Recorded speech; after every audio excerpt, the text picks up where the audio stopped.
All right, and so today in Consumers, we're going to continue looking at our myths that go along with credit and debt. And so we're going to look about debt versus wealth building, and then we're going to look at a little bit more into building wealth. And so we're going to watch two videos. Your videos are going to start on your notes that go along with that are going to start on page 88. So follow along with those on page 88.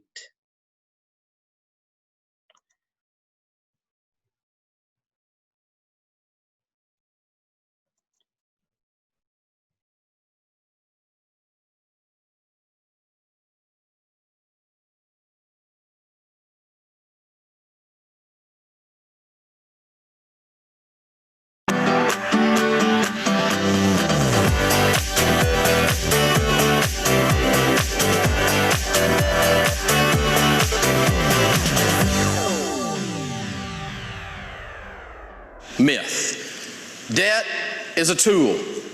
It should be used to create prosperity. The truth is, the borrower is slave to the lender. You know, when I ran into this, and I really started to grasp it, it was hard for me, because I got to thinking about it. Who was it taught me to borrow money?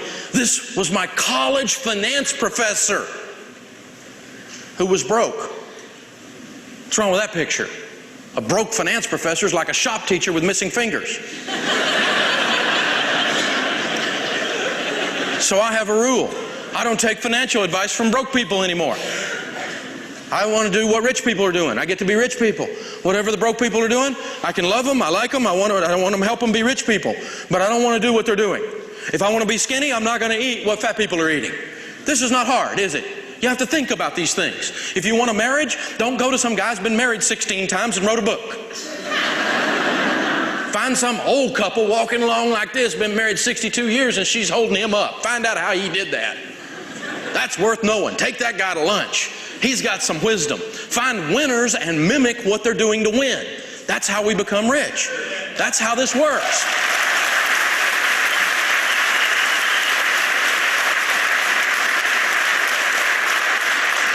And so when you look at it, you know what the Forbes 400 is? The Forbes 400 is the 400 wealthiest people in North America today. The Forbes 400 were surveyed. They asked the 400 wealthiest people in North America today. Not your broke brother-in-law. Not your beer-drinking buddy with an opinion. They asked the 400 richest people in North America, what's the most important key to building wealth? I mean, inquiring minds want to know this. You know, think about it. What they said was 75% of those replied that the number one way to become wealthy was to stay debt-free. It's the number one key to wealth building. And here's why. Your largest wealth building tool is your income. And when it's not all going out the door with someone else's name on it, you have it to do things like investing. It's your biggest deal. You take an old car payment, you take an old credit card payment, you get rid of a student loan that's been around so long you think it's a pet, and you take those payments and start putting those things into a mutual fund, you end up with money. It is the muscle of your wealth building plan, your income. But when you're handcuffed because it all has someone else's name on it, you're a slave to the lender. Myth, debt is a tool. Truth, the borrower is slave to the lender. Because when you don't have any payments, you have money.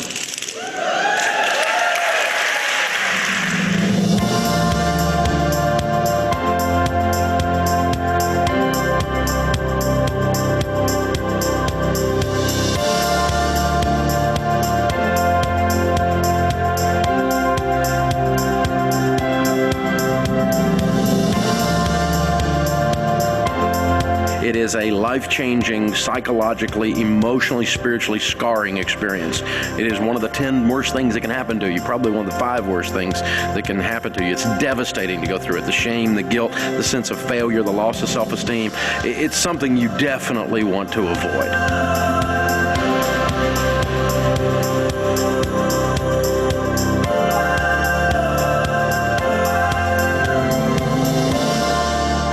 Hey, folks, you're listening to the Dave Ramsey Show, where we give you the same financial advice your grandmother would, only we keep our teeth in.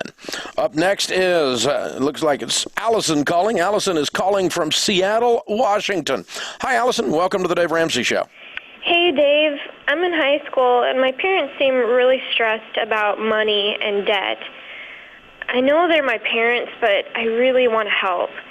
I think they're finding it difficult to know where to begin to fix the situation. Well, it's sweet for you want to help them, and always when someone that we love is under stress or scared or freaked out, we always want to try to help them if we can. Keep in mind, you're the kid, they're the parent. It's their job to fix their life. You're not supposed to carry the burden of this household. If you want to do something practical, you could just share some of the class materials. If you're in one of the foundations class, you might have one of the textbooks or something you could use, or you could pick up a Total Money Makeover book off our website or your local bookstore and hand to them and just say, hey, these are the things I'm learning in my high school class. You could share with them that way. But don't go in and say, hey, Mom and Dad, I figured out all the stupid things you've been doing because I went to class in high school.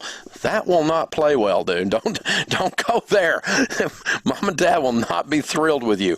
So you go in there with humility and just go, I know you guys are scared, and I see the tension in the house, and I don't know if it will help, but I learned a couple of things in my class, or I heard this guy on the radio, and it might help. I don't know. I'm just trying to help, and if I can be of help some way, let me know. And then just give them the information or connect them up somehow with our materials. I don't want you to feel like you need to take responsibility for bringing in an income to fix this, or that you need to take emotional or spiritual responsibility for the headship of this household. That's not on you. That's not your job when you're in high school. That's Mom and Dad's job. And they'll get through this. I've been through it. I got through it. My kids survived. You'll survive. And, there may be a few bumps in the road. There may be a few bruises, but they'll get through it. And the trick for them is to learn something from the pain that they're going through. And maybe by you just sharing a little bit of information or a location of some information, that might be of help to them. I'm sorry you guys are going through this, Allison, but I can promise you this. If they learn from it, it might end up being the best time of their life. I mean, I can honestly say in a weird kind of way, going broke was one of the best things that ever happened to me. It sounds kind of weird, but because it taught me lessons that changed my life in a positive way. And so if they use this experience as a teaching tool, and then they don't repeat the same mistakes, then this could end up being a really good thing for them to have this stress, because it's their wake-up call. So again, I don't want you to feel the burden that you have to lift it, but maybe a way is just to connect them with some information. So, hey, Allison, thanks for calling in. This is the Dave Ramsey Show. Remember, once you graduate high school, you are walking around with a big target on your back. Credit card companies are after you. Statistics show that if they can be the first one to get their card in your hand, you'll be brand loyal to them for the rest of your life. It doesn't matter if you have a job or if you can actually pay your balance off each month. They know they're going to make tons of money off of you in the form of interest. And I'm telling you that you can be a student without a student loan. You can totally avoid credit cards and car payments through college and forever after. You really can. But it's going to take some sacrifices. Having no debt is one of the most freeing feelings you can experience. You'll have nothing to hold you back from going after your dreams. That's why the second foundation is all about getting out and staying out of debt. Think about it. How much could you save, invest, blow, and give if you had absolutely no payments? But you know why people why they don't get out of debt? Is because they've lost their hope. That's why they don't get out of debt. They don't really believe that they can be debt-free. That's why they don't get out of debt. It's kind of like when I was growing up, my parents, we moved from the suburbs out to the country. Well, about the time I took off for college is actually when that happened. Now, out in the country in our area, it was like 5 acres. It wasn't like 50,000 acres, okay? But my dad, my little sister got involved in the rodeo over at the high school, in the rodeo club, and she was riding a horse around the barrels for a time. Have you ever seen that? Say yes. Yes. And they bought her a quarter horse to ride the barrels. His name was Bubba. And then they got tired of riding around the barrels, and they decided they were going to enter another event. And that event was kind of like the guys have in rodeo. The guys have an event in rodeo called calf roping. And if you've seen calf roping on ESPN, or if you've ever been to the rodeo or something like that, the cowboy's sitting in the saddle, the calf is released, they ride out after the calf, the lasso goes around the calf, and the horse is taught to stop and start backing up. Cowboy ties off, jumps from the horse, runs his hand along the line, calf is running, has no idea, slack's running out. About the time the slack runs out, that head pops, cowboy uses that backward momentum, flips that calf upside down, ties his feet together, and holds his hands up for a time. Have you seen that event? Say yes. Yes. Well, the girls have a similar event, only they don't flip and rope calves because they're too big, the calves are, so the girls flip and rope goats. Now, I know it sounds kind of funny, but they were real serious about it. Hat down over the eyes, serious about being a goat roper. I mean, it's a big deal. Goat roping is a real sport. I mean, they were real serious about it. So we had to buy her a goat to practice on. And since we were going to practice on him, we named him Practice the Goat. And so what happened in the Tennessee summer heat with the humidity standing in the field about this tall, I saw him out there with the goat. They grabbed old Practice by the ears. They gave him a little boot because she's on the horse ready to go after him, right? And he's running out through there. He's going, man, this is great. I'm not a goat. I'm a gazelle. I am gone, baby. About that time, the rope goes around his neck. He has no idea. She ties off. Bubba starts backing up. She runs from Bubba down that line. That backward momentum, that slack runs out. She grabs that goat, flips him upside down, ties his little feet together. He says, what happened? I thought I was a gazelle. I must be a goat. I got to tell you the truth. They did that to that goat 15, 20 times a day, all summer long. To the point that where they would flip in time, they wore the grass off and there was a bare spot. Now, if you've ever been around goats, they're not real smart. But eventually, old Practice began to catch on. I saw him finally. He's running out through there. He saw that bare spot, and he went, stop, pain right here. He finally got where he'd run out there, stop and lay down. We told her if we could get him to tie his own feet together, she could win every event.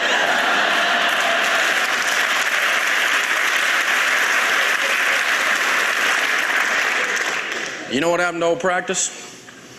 Old Practice lost his hope, didn't he?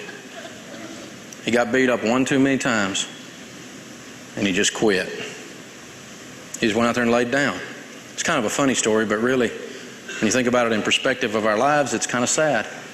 Because I meet people and they run out there and they lay down, don't they? Say, oh, you're always going to have a car payment. Little man just can't get ahead. Just forget it, you can't make it. In the greatest land the world has ever known.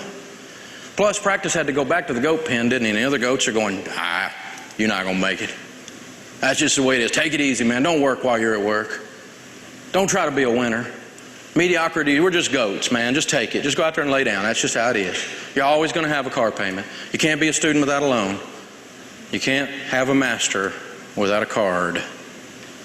That's the way it is, Practice. Get over it. I got to tell you, though, I'm the goat that got away.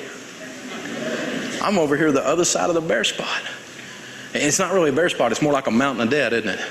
And I've got lights over here and radios playing, music playing. We're throwing ropes across, shining, sending the internet over there. And we're doing all this stuff, and we hear people climbing up the other side. Boom, boom, boom, boom, boom, boom. We hear them on the other side of that wall. They call in, they're screaming, how do I do this, Dave? What do I do, man? I'm trying it. Man, I'm doing this stuff. I'm kicking it. And see that head pop up occasionally. And occasionally one of them will drop off over here. And they call in on our talk radio show. And they tell us, Dave, I make $62,000 a year. But Dave, I've been busting it. I've been killing it. I mean, I've done everything you said to do. It's been hard. But man, I'm debt free.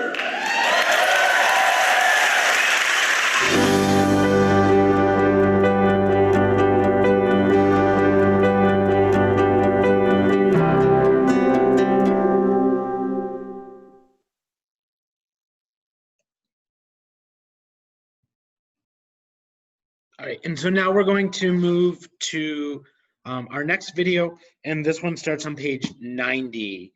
We have one more myth that we're going to talk about, and that's the credit score.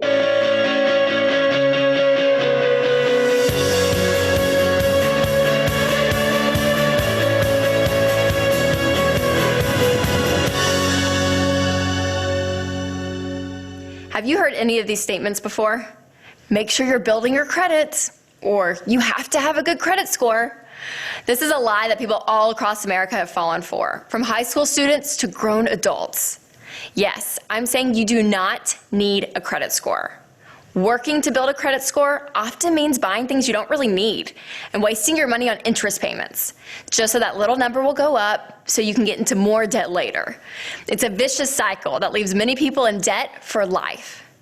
The truth is, everything you think you need a credit score for can be done without one, and we're going to show you how. So stay out of debt and use your hard-earned money to build wealth instead of throwing it away on interest payments.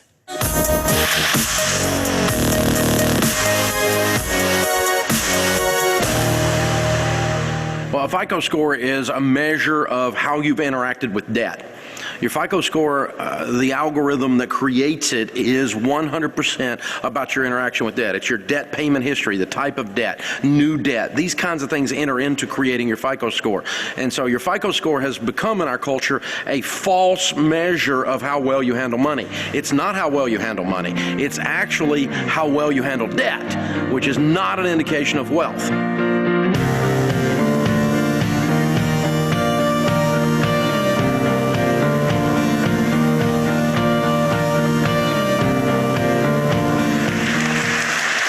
Let's look at one more myth. You need to take out a credit card or a car loan to build your credit score. How many of you ever heard you need to build up your credit?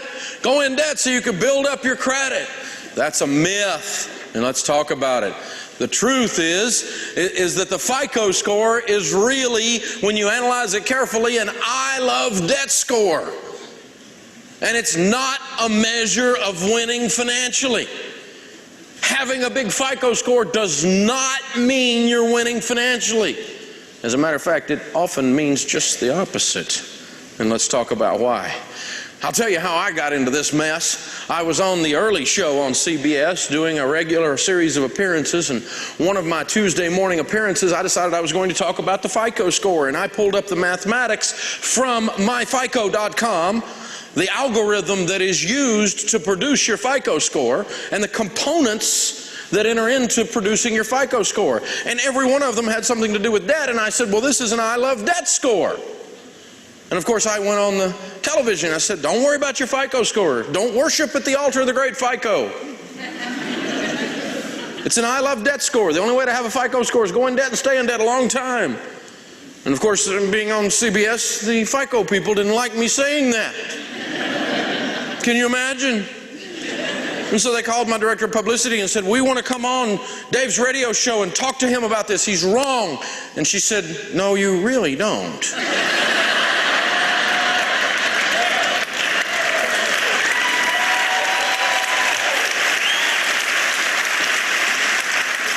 You just think you do. So let's look at what a FICO score really looks like. 35% of how your FICO score is determined is based on your debt history. That's pretty amazing. 30% is based on your debt levels. If your level of debt gets too high, your FICO score is harmed. If your level of debt gets too low, your FICO score starts to go away. Pretty amazing. 15% is based on the length of time you've been in debt. And 10% of your FICO score is based on the type of your debt. And of course, 10% is based on new debt. It's an I love debt score. The only way you can have a FICO score is to go in debt and stay in debt continually, pay it perfectly, and the more you stay in debt and the more you pay it perfectly without getting too much debt but never having none, your FICO score continues to grow. It's the only way to have a high FICO score. So I got to thinking, I haven't borrowed money in a couple of decades. I wonder what my FICO score is. So we went to myfico.com and we pulled it. I got this answer from myfico.com. Our apologies, an error has occurred.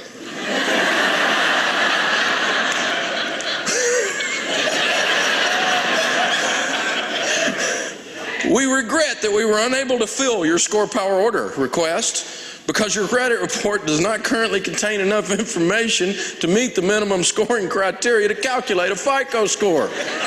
You don't have a FICO score.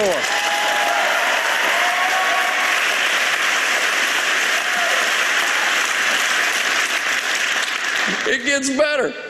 In order for a FICO score to be calculated, a report must contain at least one account which has been open for 6 months or more, at least one account which has been updated in the past 6 months, and no indication of being deceased.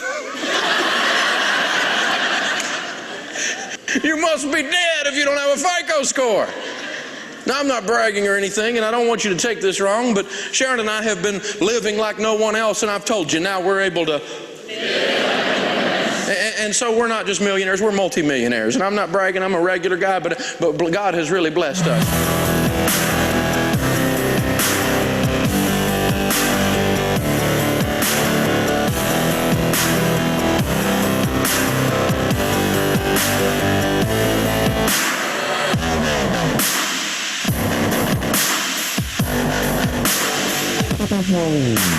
So remember, a credit score or a FICO score measures 5 things: your debt payment history, debt levels, length of debt history, new debt, and types of debt. Notice this number doesn't include how much money you have in the bank or what your paycheck looks like. It's all based on debt. That's why the credit score is really just an I love debt score. Sure, you'll hear that you need to have a credit score for things like buying a home or purchasing a car, but it's simply not true. When you're ready to buy a house, do this. Work a steady job, save money for a down payment, and budget your income regularly to get a good idea of what you can afford. While doing all of this, pay your bills on time. Then you can use manual underwriting instead of a credit score to be approved to purchase a home.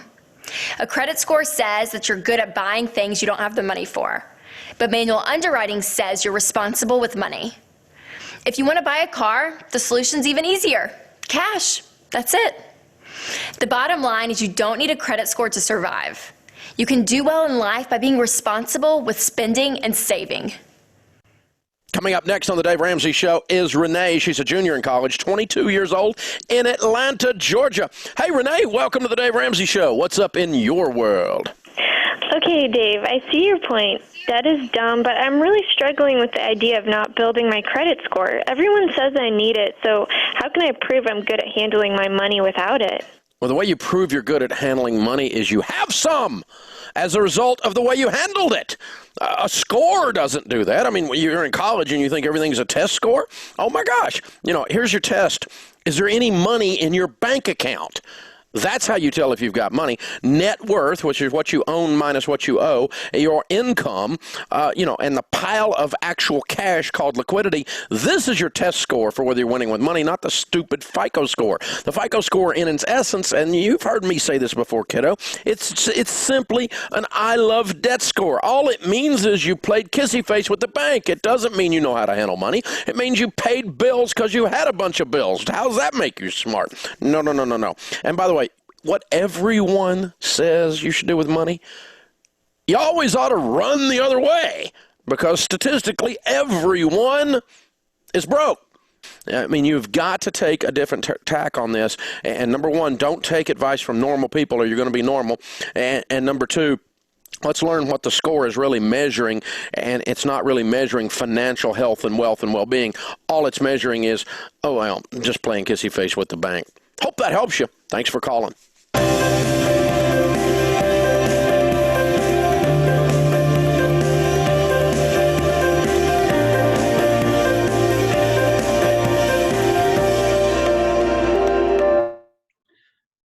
All right, and so now what we're gonna do is I have a activity for you to work on that goes along with our debunking of those credit myths. So let me okay. So let me pull that up and show it to you, what that looks like.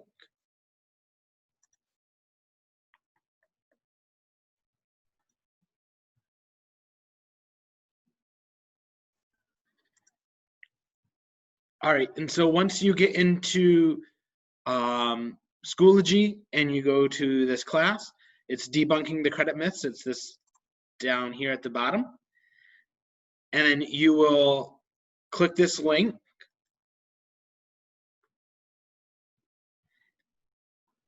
And what you're going to do is you're going to pick one of those myths. I believe there's 13 of them. that we talked about. You needed to take out most recently we talked about that you need to take out a credit card or a car loan to build up your credit score. Or we talked today as well, debt is a tool and it should be used to create prosperity. There's a bunch of other ones in those other pages as you look, starting on page 79 all the way through page 90. There's, I think, about 13 of those. Pick one of those myths, and you're going to write a persuasive essay to someone who believes that the particular myth to be true. So your persuasive essay should attempt to convince someone that your point of view is valid.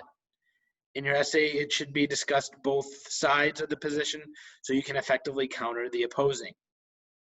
You're going to use one other source of information besides your text, so look something up. And you should have about 4 to 5 paragraphs with this, an introductory paragraph kind of clearly stating your position. You're going to have 2 supporting paragraphs, one that opposes the view, someone that argues against this would say, but I believe that, then state your opinion, and then kind of a closing paragraph with that as well. So once you complete that, then upload that to this assignment to turn it in.